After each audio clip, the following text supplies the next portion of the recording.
السلام علیکم every one, please میرے چینل کو سبسکرائب کر دیں تاکہ آپ کو ساتھ ساتھ نیو ایپیسوڈ کی نوٹیفیکیشن ملتی رہے۔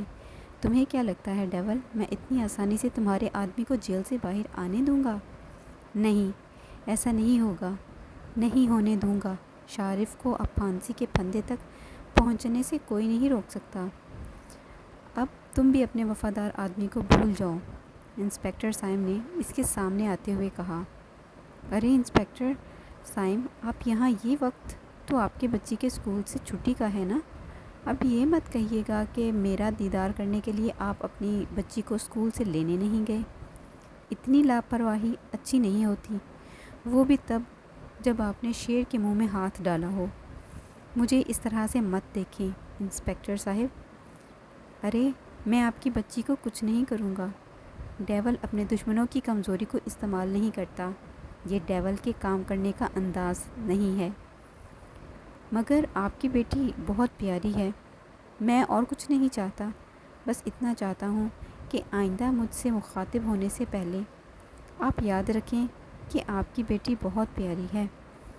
بات کرتے ہوئے اس کی گال پر ڈمپل نمایاں ہو رہا تھا، جبکہ سامنے کھڑے انسپکٹر صاحب کا دل چاہا کہ اس کے خوبصورت چہرے کو بگاڑ کر رکھ دے، جو اس کے 4 سالہ بیٹی کے بارے میں بات کر رہا تھا، لیکن وہ مجبور تھا۔ دبئی کی پولیس کسی عام باشندے پر ہاتھ نہیں اٹھا سکتی تھی، اور دبئی کی عوام کی نظر میں ڈان ایک عام آدمی تھا جس سے بہت کم لوگوں نے دیکھ رکھا تھا۔ ارے میں نے صرف تصویر بھیجی تھی، ان لوگوں نے ایڈوانس میں 5 لاکھ بھیج دیے۔ میں نے تو ابھی کہا بھی نہیں تھا کہ لڑکی کو بیچیں گے بھی کہ نہیں۔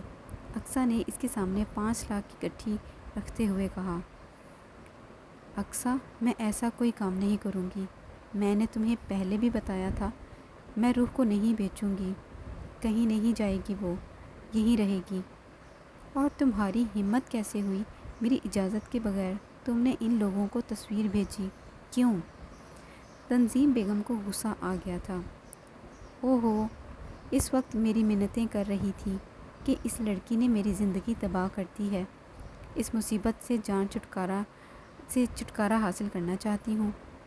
میں نے تمہاری ہمدردی ہی کی تھی، مگر مجھے کیا پتا تھا کہ یہ ہمدردی میرے ہی گلے پڑ جائے گی۔ ان لوگوں کو لڑکی پسند آئی اور وہ لوگ 30 لاکھ دینے کو بھی تیار ہیں، لیکن تمہیں کیا ضرورت ہے ان پیسوں کی؟ تمہیں تو اپنی بیٹیوں کی زندگی برباد کرنی ہے، ایسے ہی ساری زندگی بیٹھی کنواری رہ جائیں گی۔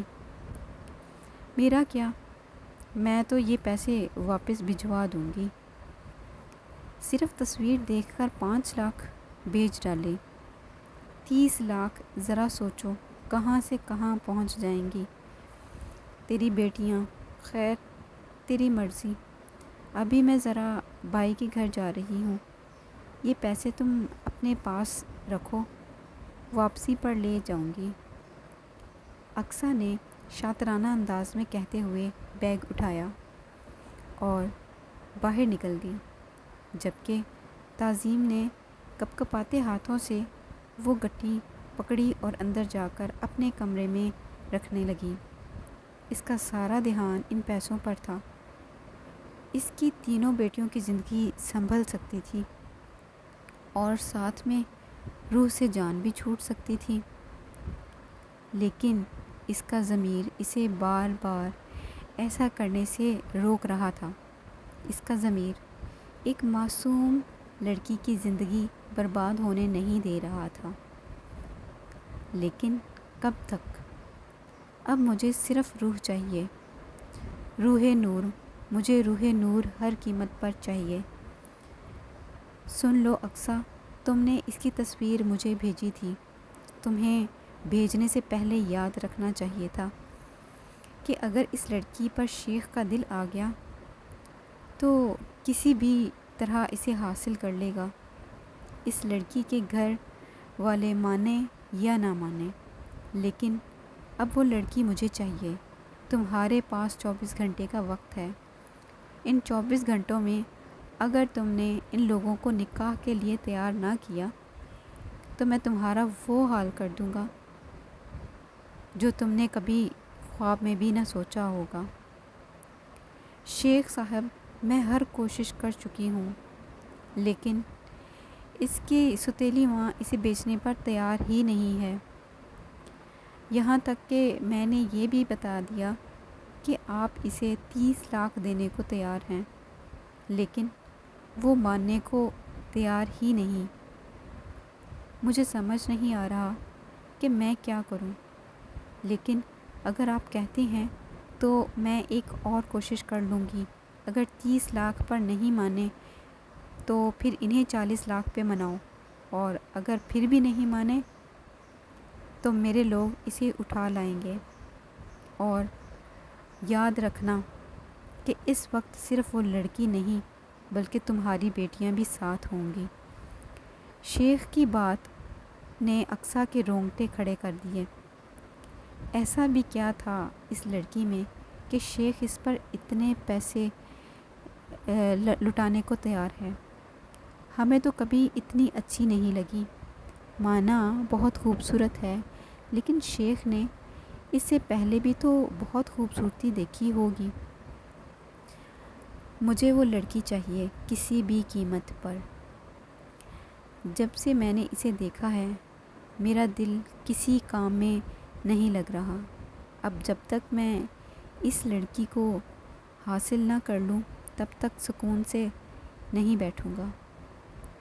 شیخ دھاڑتے ہوئے بول رہا تھا، جبکہ اس سے کوسوں دور کھڑی اقصیٰ تھر تھر کانپ رہی تھی۔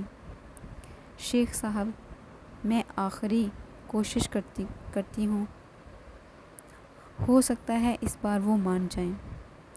آپ مہربانی کر کے میری بیٹیوں کو کچھ مت کہیے گا، میں اسے منا لوں گی۔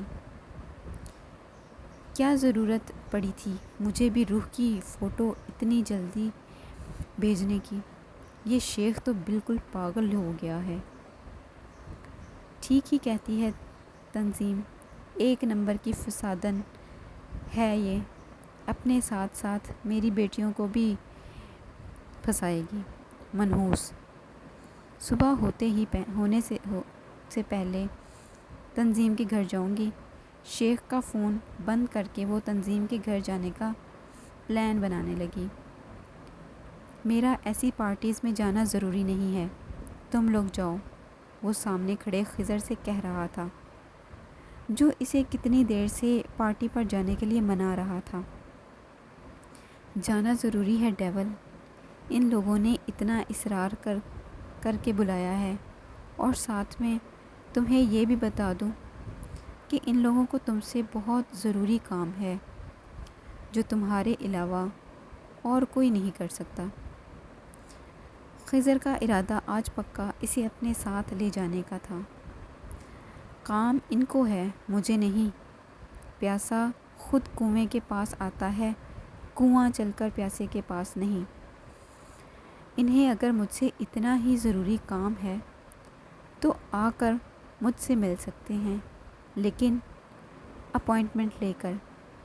اگر میرا ارادہ ہوا تو میں ملوں گا۔ اب تم لوگ یہاں سے جا سکتے ہو۔ ڈیول ڈارلنگ، چلتے ہیں نا، ہم تھوڑی دیر انجوائے کریں گے۔ لیلا اپنے تنگ چست لباس میں چلتی ہوئی اس کے قریب آئی اور اس کے گلے میں باہیں ڈالتے ہوئے بولی، میں تمہیں کتنی بار کہہ چکا ہوں لیلا، اپنی لمٹس میں رہا کرو۔ یہ نہ ہو کہ تمہیں اٹھا کر ایک بار پھر سے وہیں پھینک آؤں جہاں سے اٹھا کر لایا تھا۔ ویسے بھی تمہارے ہونے یا نہ ہونے سے مجھے کوئی فرق نہیں پڑتا۔ وہ اس کی آنکھوں میں دیکھتے ہوئے بہت کچھ جتلا رہا تھا۔ جانتی ہوں تمہیں کوئی فرق نہیں پڑتا، لیکن مجھے تو پڑتا ہے، اور یقین کرو بس ایک بار مجھے اپنی خدمت کا موقع دو، تمہیں بھی فرق پڑنے لگے گا۔ لیلا اس طرح کی گفتگو صرف ڈیول کے سامنے ہی کرتی تھی، اور کسی میں اتنی ہمت نہ ہوتی کہ لیلا کے سامنے زبان بھی کھول پائے۔ بند کرو اپنی بکواس اور اور نکلو یہاں سے۔ خبردار جو آئندہ اس لہجے میں مجھ سے بات کرنے کی کوشش کی۔ ایک بات کان کھول کر سن لو، تمہارے ہونے یا نہ ہونے سے مجھے کوئی فرق نہیں پڑتا، اور نہ ہی آگے زندگی میں کبھی پڑے گا۔ تمہیں اپنے ساتھ رکھ کر میں کچھ زیادہ خوش بھی نہیں ہوں، اس لیے بہتر ہوگا کہ جتنا جلدی ہو سکے اپنا بوریا بستر سمیٹو اور میری نظروں سے دور ہو جاؤ، کیونکہ اگر میں نے دور کیا تو شاید تم دنیا سے ہی دور ہو جاؤ۔ ایک جھٹکے سے اسے خود سے دور کرتے ہوئے کہا، میں تم سے پیار کرتی ہوں ڈیول، بہت پیار۔ تمہیں ایک دن نہ دیکھوں تو ایسا لگتا ہے جیسے میری سانسیں گھٹ رہی ہوں، اور تم کہتے ہو کہ تمہیں چھوڑ کر چلی جاؤں۔ نہیں جا سکتی ڈیول، میں تم سے دور نہیں جا سکتی۔ بہت بہت پیار کرتی ہوں تم سے، اور مجھے یقین ہے کہ ایک دن تم بھی مجھ سے پیار کرو گے، اس نے رندی ہوئی آواز میں کہا۔ خضر کو برا لگا، لیکن جس کے لیے وہ یہ سب کچھ بول رہی تھی اس کے تو کان میں جوں تک نہیں رینگی۔ میری زندگی میں لڑکی کا وجود کوئی اہمیت نہیں رکھتا لیلا، مجھے کبھی کسی عورت سے محبت نہیں ہو سکتی۔ میں ہر عورت کو عزت کرتا ہوں، تمہاری بھی۔ مجھے عورت اچھی لگتی ہے ماں کے روپ میں، بہن کے روپ میں۔ یہ خدا کا تحفہ ہے، لیکن افسوس کہ خدا نے یہ تحفے مجھے نہیں دیے۔ پیار محبت سے میں بہت دور ہوں، اور بہت دور رہنا بھی چاہتا ہوں۔ میرے لیے یہ پیار محبت صرف ویسٹ آف ٹائم ہے۔ میں نہیں مانتا کہ ایک انسان کو کسی دوسرے انسان سے اتنی ٹوٹ کر محبت ہو سکتی ہے کہ وہ اس کے لیے کچھ بھی کرنے کو تیار ہو جائے، اور اگر ایسا ہوتا بھی ہے تو یارم کاظمی کو نہیں ہوگا۔ مجھے کبھی کسی لڑکی سے محبت نہیں ہو سکتی۔ آج اس نے بہت دنوں بعد اس سے نرم لہجے میں بات کی تھی۔ اب تم لوگ پارٹی میں جاؤ، بس اتنا کہہ کر وہ جانے لگا۔ اور اگر تمہیں کسی سے ایسی محبت ہو گئی تو پھر کیا کرو گے؟ آواز اب بھی رندی ہوئی تھی، شاید وہ اپنے آنسوں کو بہنے سے روک رہی تھی۔ نہیں ہوگی، وہ ایڑیوں کے بل گھوم کر بولا، اور اگر ہو بھی گئی تو؟ اس نے پھر وہی سوال کیا۔ کہا نا نہیں ہوگی، وہ پھر سے جانے لگا۔ اگر ہو گئی تو؟ وہ ٹوٹی بکھری آواز میں بولی، تو میں خود اسے اپنے ہاتھوں سے مار دوں گا۔ اس بار وہ اتنے زور سے چلایا تھا کہ پورے ہال میں اس کی آواز کے بعد سناٹا پھیل گیا، اور وہ لمبے لمبے ڈھک بھرتا وہاں ہال سے نکل گیا۔ تنظیم 5ویں بار اٹھ کر الماری کے پاس آئی تھی، اور الماری کھول کر دیکھا تو وہ پیسوں سے بھرا لفافہ ابھی بھی وہیں پہ موجود تھا۔ نہ جانے اسے کیا ڈر تھا کہ بار بار اٹھ کر ان پیسوں کو دیکھتی، اور پھر ایک نظر زمین پر سوئی روح کو دیکھتی۔ وہ اسے ہر روز مارتی پیٹتی گالیاں دیتی، لیکن اس کے بارے میں کبھی اتنا غلط نہ سوچا تھا جتنا غلط اقصیٰ نے سوچ لیا۔ وہ کبھی اسے بیچنے کا نہیں سوچ سکتی تھی۔ ان کے گھر کے حالات اتنے تنگ تھے کہ 2 وقت کا کھانا بھی مشکل سے ہی بنتا تھا۔ نور کا باپ ایک سرکاری بینک میں چھوٹے عہدے کا آفیسر تھا۔ اس کی پینشن آج بھی آتی تھی، لیکن اسے گھر کا گزارا کرنا مشکل تھا، اور 3 بیٹیوں کی شادی تو ناممکن تھا۔ ایسے میں اسے گولڈن چانس مل رہا تھا اپنی بیٹیوں کی زندگی سنوارنے کا، بلکہ اچھے طریقے سے شادی کرنے کا، لیکن اس سب کے لیے اسے روح کی قربانی دینی تھی۔ اپنی تینوں بیٹیوں کی محبت میں یہ مشکل تو نہ تھا، وہ تو ویسے بھی اس کے سر پر تھوپی گئی تھی۔ وہ کوئی اس سے محبت تو نہیں کرتی تھی، اور نہ ہی وہ اس کی اولاد تھی۔ وہ تو ایک دھوکے کا نتیجہ تھا جو اس کے شوہر نے دیا تھا۔ وہ کیوں اتنی فکر کرتی اس کی؟ روح تو منحوس تھی، جس نے اس کی بیٹی رانیہ کی 2 بار شادی تڑوا دی۔ اسے نفرت تھی اس سے، پھر کیوں سوچتی اس کے بارے میں؟ نہیں تھی وہ اس کی بیٹی، اور اگر بیٹی تھی بھی تو سوتیلی۔ اسے اپنی سگی بیٹیوں کے بارے میں سوچنا تھا۔ شیخ صاحب، میں ان کے گھر جا رہی ہوں آخری بار بات کرنے کے لیے۔ آپ کی بے چینیاں تو حد سے سوا ہیں۔ مجھ سے سمجھ نہیں آ رہی کہ اگر میں ان لوگوں کو منا بھی لیا تو روح سے نکاح کے لیے، تو کیسے آپ ایک ہی دن میں اسے اپنے پاس لے کے جائیں گے؟ کیونکہ اس لڑکی کے پاس نہ تو پاسپورٹ ہے، نہ ہی ابھی تک اس کا شناختی کارڈ بنا ہے۔ شناختی کارڈ نہیں بنا؟ یہ کیسے ممکن ہے؟ تم نے تو کہا تھا وہ 19 سال کی ہے۔ شیخ نے پوچھا۔ ہاں شیخ صاحب، اس کا کچھ نہیں بنا۔ اس کی سوتیلی ماں نے ضروری نہیں سمجھا اس کا شناختی کارڈ بنوانا، اور کوئی پاسپورٹ بھی نہیں ہے اس کے پاس۔ کیسے لے کر جائیں گے آپ اسے ایک ہی دن میں؟ بتائیں۔ آپ صبر کریں، مجھے تھوڑا وقت دیں، میں اس کی ماں کو بھی منا لوں گی، اور شناختی کارڈ اور پاسپورٹ کا انتظام بھی کر دوں گی۔ اقصیٰ نے اسے پھسلانا چاہا۔ نہیں، میں مزید انتظار نہیں کر سکتا۔ مجھے وہ لڑکی چاہیے، اور یہ پاسپورٹ اور شناختی کارڈ کی فکر مت کرو، سب کچھ میں ہینڈل کر لوں گا۔ ایسے بہت سارے لوگوں کو بلایا ہے میں نے۔ شیخ نے اقصیٰ کے ارادوں پر پانی پھیرتے ہوئے کہا۔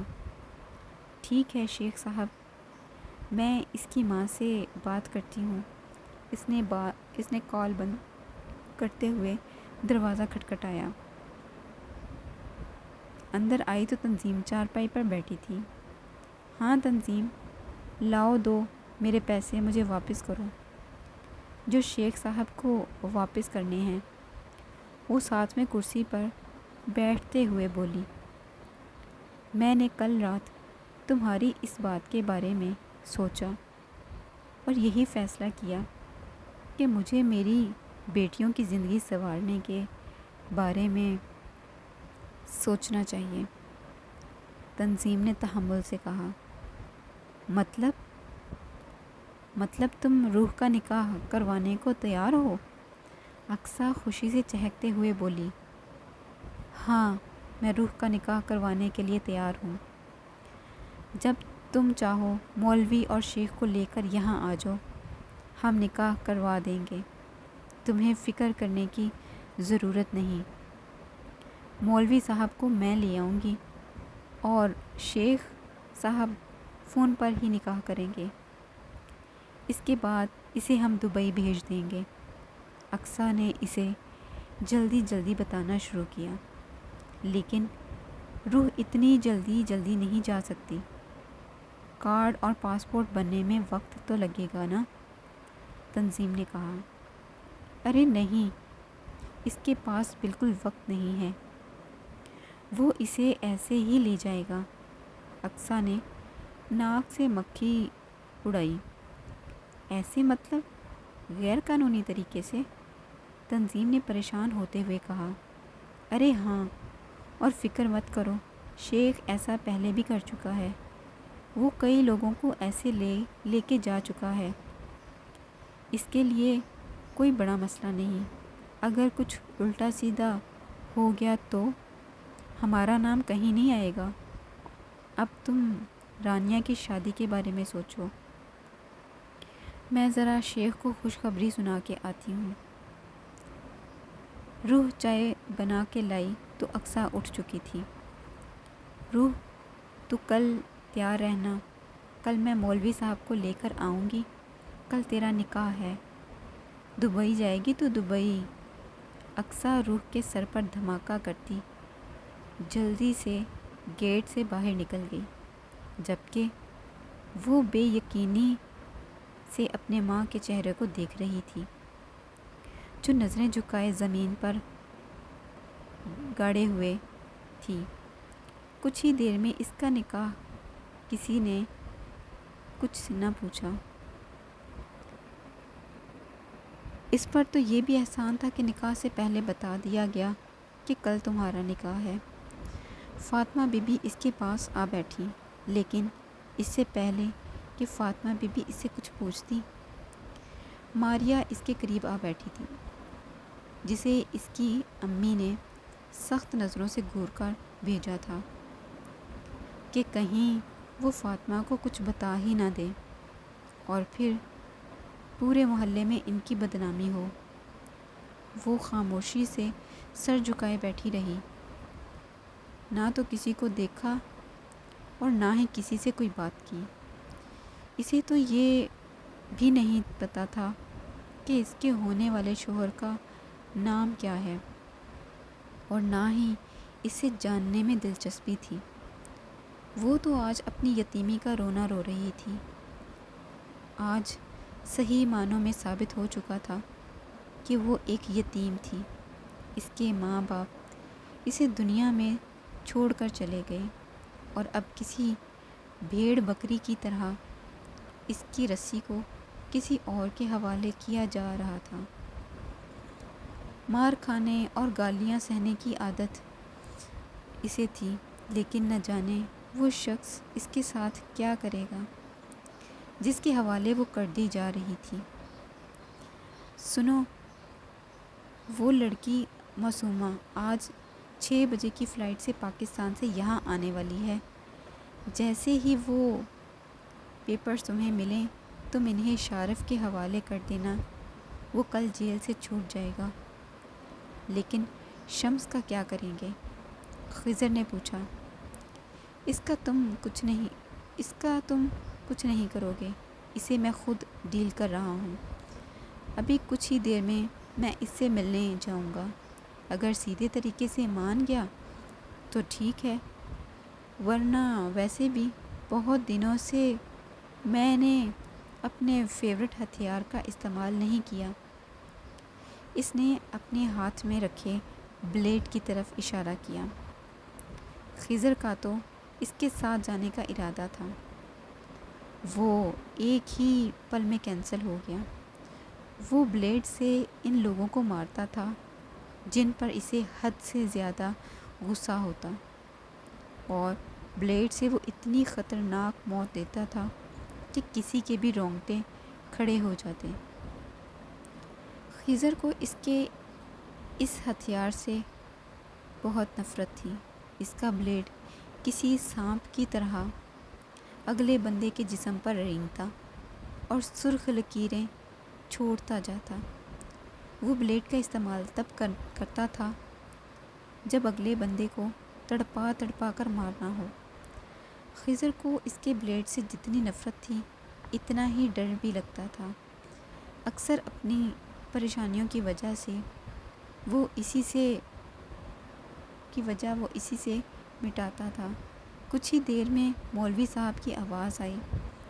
نکاح نامے پر شیخ کے دستخط پہلے ہی ہو چکے تھے۔ اس نے ایک نظر بھی اٹھا کر پورا نکاح نامہ نہ دیکھا۔ اسے جہاں کہا گیا اس نے سائن کر دیے۔ مولوی صاحب نے رسم ادا کی۔ 3 بار اس سے اس کی مرضی پوچھی گئی، جس کا ہونا یا نہ ہونا کسی کے لیے اہمیت نہ رکھتا تھا۔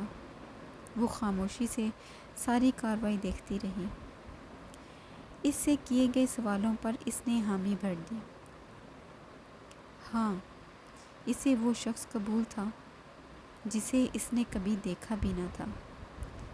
امی تو محلے والی عورتوں کے سامنے شیخ کی تعریفیں کیے جا رہی تھی۔ خود اس کی شکل تو نہ دیکھی تھی، لیکن پھر بھی اسے خوش شکل کہہ رہی تھی۔ ارے میں اپنی بیٹیوں کے بارے میں پہلے سوچتی تو لوگ کیا کہتے کہ ستیلی ماں ہے، ستیلی ماں بہت بری ہوتی ہے، اسی لیے اس نے پہلے اس کے بارے میں سوچا۔ میں نے پہلے اس کے بارے میں سوچا۔ آخر کل اگلے جہان جا کر اس کے باپ کو بھی تو منہ دکھانا ہے۔ امی تعریفیں سمیٹتی، اسے بار بار اپنے سینے سے لگاتی پیار کر رہی تھی، اور یہ بھی اس کی زندگی میں پہلی بار ہو رہا تھا۔ پھر ماریا اور رانیہ اس کے قریب آ گئیں۔ تمہیں پتہ ہے تمہارا شوہر کتنا امیر آدمی ہے؟ اس کے پاس اتنا پیسہ ہے کہ کوئی گن بھی نہیں سکتا۔ راج کرو گی راج، اور وہاں جا کے ہمیں نہ بھول جانا۔ میرا مطلب ہے ہمیں فون وغیرہ کرتی رہنا۔ آپی آپ تو ایسی کہہ رہی ہیں جیسے میں آج ہی جا رہی ہوں، روح نے بے دلی سے کہا۔ ہاں تو آج ہی تو جا رہی ہو، ماریا نے اس کے سر پر دھماکہ کیا۔ کیا مطلب؟ اس نے حیرت سے پوچھا۔ ارے مطلب ہم نے تمہارا سامان وغیرہ پیک کر دیا ہے۔ خیر تمہارا سامان ہے ہی کتنا، تمہارے کپڑوں میں تو وہی ہمارے پرانے دیے ہوئے کپڑے تھے، لیکن میں نے اور ماریا نے عید والے سوٹ تھے نا جو، وہ تمہارے کپڑوں میں رکھ دیے ہیں، اور اس کے علاوہ بھی میں نے اپنے کچھ سوٹ تمہارے کپڑوں میں رکھ دیے ہیں۔ تانیہ اور رانیہ کے کپڑے تمہیں ٹھیک سے پورے نہیں آتے اس لیے، لیکن میرے کپڑے تمہیں اچھے سے ایڈجسٹ ہو جاتے ہیں۔ ابھی تم دبئی جا رہی ہو اور وہاں تمہیں تمہارا شوہر ہی لے کر دے گا اور کپڑے، لیکن گزارے کے لیے ہم نے رکھ دیے ہیں۔ اب وہ یہ نہ کہے کہ ہم نے تمہیں کچھ دیا ہی نہیں۔ وہ اپنے پرانے کپڑوں کا احسان بھی اس طرح سے جتلا رہی تھی جیسے نئے خرید کر لائی ہوں۔ وہ کچھ نہ بولی، خاموشی سے انہیں سنتی رہی۔ تھوڑی دیر کے بعد فاطمہ بی بی ایک بار پھر سے اس کے قریب آ گئی۔ مجھے تو پتہ ہی نہیں تھا کہ تم آج ہی جا رہی ہو، یہ تو ابھی تنظیم نے بتایا۔ تم نے مجھے اپنی شادی کے بارے میں کیوں نہیں بتایا؟ انہوں نے پریشانی سے پوچھا۔ سچ تو یہ تھا کہ انہیں تنظیم پر بھروسہ نہیں تھا، نہ جانے وہ عورت اس کے ساتھ کیا کرے، کیا سے کیا کرتے۔ میں تمہیں بہت کچھ دینا چاہتی تھی، لیکن تم نے پہلے مجھے بتایا ہی نہیں۔ یہ کچھ چیزیں میں تمہارے لیے لائی ہوں۔ انہوں نے اسے چھوٹے سائز کا قرآن دیا جس کا سائز ایک پاکٹ جتنا تھا۔ اس کے ساتھ ایک جائے نماز، ایک عبایا دیا جس کے ساتھ ہم رنگ سکارف تھا، اور اس کا رنگ ہلکا آسمانی تھا۔ یقیناً انہوں نے اپنے ہاتھ سے اسے سلائی کیا تھا۔ وہ ایک غیر عورت ہو کر اسے نئی چیزیں لا کر دے رہی تھی، اور اس کے اپنے جو آج اسے یہاں سے بھیجتے ہوئے بھی اپنی اترن دے رہے تھے۔ اس نے خاموشی سے وہ تینوں چیزیں پکڑ لی۔ مجھے نہیں پتا تمہارا شوہر کیسا ہوگا۔ میں نے تو سنا ہے کہ دبئی کے مردوں نے 4 نکاح کیے ہوتے ہیں، لیکن پھر بھی میں تمہارے لیے دعا کرتی ہوں کہ تمہارے ساتھ ایسا کچھ نہ ہو۔ میں چاہوں گی کہ تم حقیقت پسند بنو، ہر طرح کی سچویشن کے لیے تیار رہو۔ وہ غور سے فاطمہ بی بی کو سن رہی تھی، کیونکہ وہ جانتی تھی کہ یہ عورت اسے کبھی غلط مشورہ نہیں دے گی۔ میں نے تمہارے شوہر کو نہیں دیکھا، میں نہیں بتا سکتی کہ وہ کیسا ہوگا، مگر اتنا کہہ سکتی ہوں کہ مجھے تم پر پورا بھروسہ ہے۔ مجھے یقین ہے کہ تمہاری معصومیت اور خوبصورتی اسے تمہاری طرف راغب کر لے گی، بلکہ تم اسے خود سے محبت کرنے پر مجبور کر دو گی۔ تم خود صبر سے کام لینا میری بچی، تیری زندگی میں کبھی کچھ اچھا نہیں ہوا، اب اللہ تیرے ساتھ اتنا برا نہیں کرے گا۔ بس تو ہر قسم کی سچویشن کے لیے تیار رہنا۔ وہ تیرا شوہر ہے، تیرا سائبان، اس کی مرضی کے خلاف کبھی کوئی کام مت کرنا۔ یہ میرا نمبر ہے، تیرا شوہر مجھ سے بات کرنے کی اجازت دے تو مجھے فون ضرور کرنا۔ انہوں نے ایک چھوٹا سا کاغذ اس کی طرف دیتے ہوئے کہا، اپنا بہت سارا خیال رکھنا، زندگی رہی تو دوبارہ ضرور ملیں گے۔ وہ اس کا ماتھا چومتے اس کے قریب سے اٹھی۔ جب روح نے ان کا ہاتھ تھاما اور اٹھ کر کھڑی ہوئی اور ان کے سینے سے لگ کر پھوٹ پھوٹ کر رو دی۔ تھوڑی دیر کے بعد اسے بتایا گیا کہ 6 بجے کی فلائٹ سے اسے دبئی جانا ہے۔ وہ پریشان سی کھڑی سب کو دیکھ رہی تھی۔ وہ کیسے کسی دوسرے ملک میں جا سکتی تھی؟ اس کے پاس کسی دوسرے ملک کا جانے کے کاغذات ہی کہاں تھے؟ اس کے پاس تو کچھ بھی نہیں تھا۔ امی اور ان کی 3 بیٹیاں اسے چھوڑنے ایئرپورٹ تک آئی تھیں، پھر اسے کچھ کاغذات اور فائل دی جس میں نکاح نامہ تھا۔ یہ تو وہ جانتی تھی، لیکن دوسرے کاغذات میں کیا تھا؟ کاغذات میں ایک پاسپورٹ اور شناختی کارڈ تھا، جو کم از کم اس کے نام پر نہ تھا، لیکن شناختی کارڈ پر اس کی تصویر لگی تھی۔ یہ سب کچھ جھوٹا تھا، وہ پکڑی بھی جا سکتی تھی، لیکن یہاں کسے پرواہ تھی؟ اسے غیر قانونی طریقے سے دوسرے ملک بھیجا جا رہا تھا۔ ان لوگوں کو اتنی بھی کیا جلدی تھی؟ صبر کر لیتے۔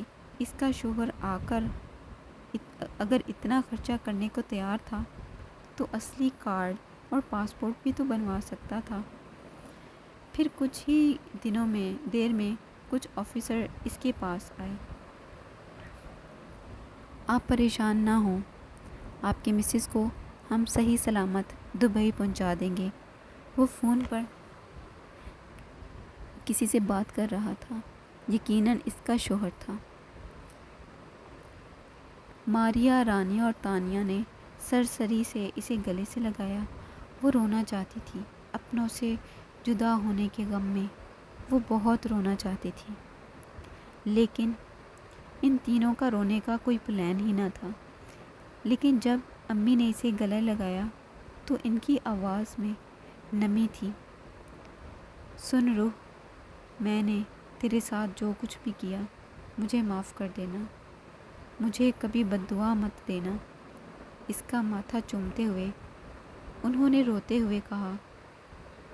اس نے کہا، کبھی امی کا یہ لہجہ سنا تھا، اور پھر سب سے مل کر وہ چلی گئی۔